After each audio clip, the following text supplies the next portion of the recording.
están? Yo soy Nati, espero estén súper felices.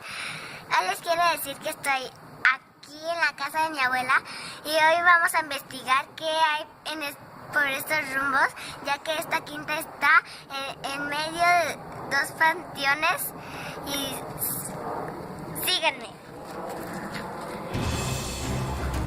¿Ven por acá?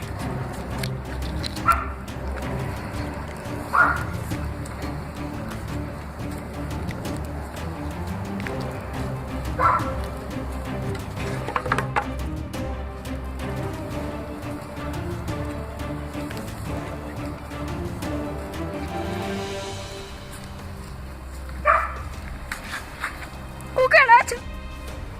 ¿Dónde?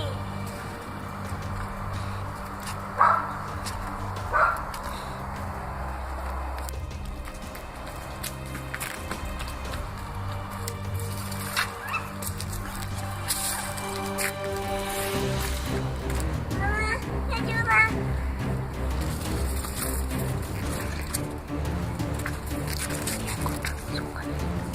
Encontramos un conejito que tiene los ojos rojos.